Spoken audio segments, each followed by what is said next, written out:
when you listen to people talk about religion, morality, and truth. You can tell within 5 minutes, if you ask certain questions, kind of where they're coming from. You're going to hear statements like, well, that's just your opinion. That's true for you, but it's not true for me. All religions are the same. It's a matter of perspective, or it's all relative. You're going to hear that all the time. And what's happened? How did we in this country grow up the way we did, where more and more people are relative about everything?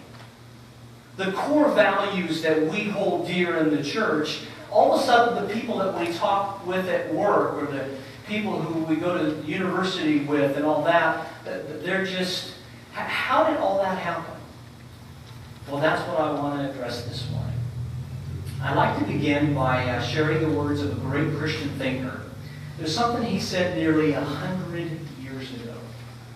It just boggles my mind, 100 years ago. And what he said was actually prophetic for what has happened over the last 100 years in the United States of America. Listen to what he said. False ideas are the greatest obstacles to the reception of the gospel. We may preach with all the fervor of a reformer and yet succeed only in winning a straggler here and there. If we permit the whole collective thought of the nation or of the world to be controlled by ideas which by the resistless force of logic prevent Christianity from being regarded as anything more than a harmless delusion, under such circumstances, what God desires us to do is to destroy the obstacle at its root. He says, if we don't engage in the battle of ideas, when we preach on Sunday morning and we communicate the message, but we have not battled in the arena of ideas, people are going to dismiss us as nothing more than lunatics. That was the essence of what he said 100 years ago. And over the past 100 years, our culture has been changed because we lost the battle of ideas. And what I want to do is I want to lay a foundation for the one fundamental idea that is pervasive in everything within our secular culture. And then I'm going to build 3 pillars on that.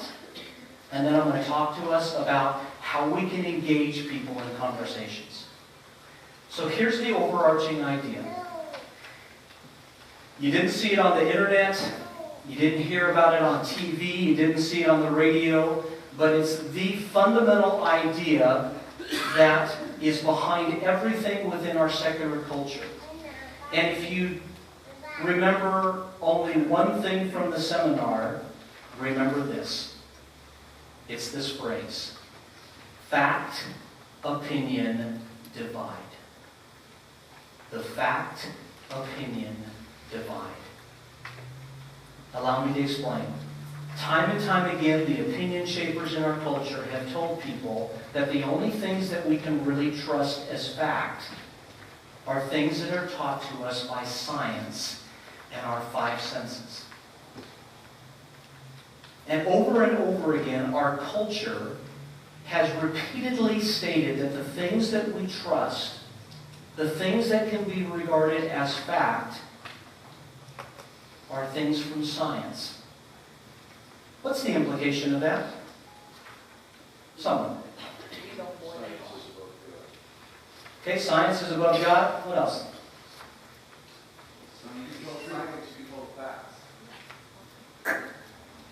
If you control the facts, everything else is what?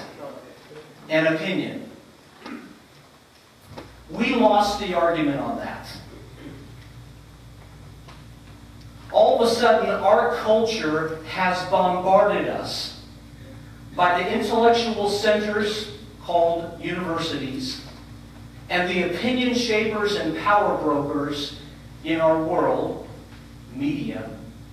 Those 2 things have come together and they've convinced people of the fact opinion divide.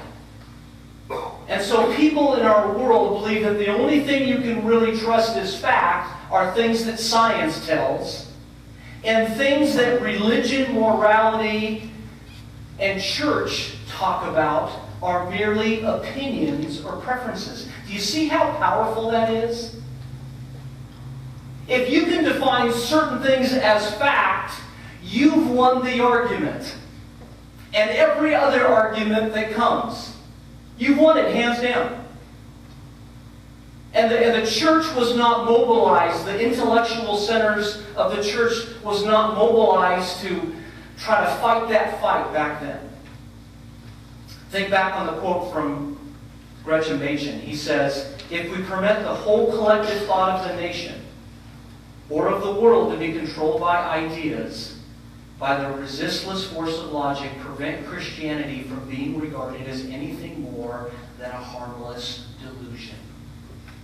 Do you see how that connects?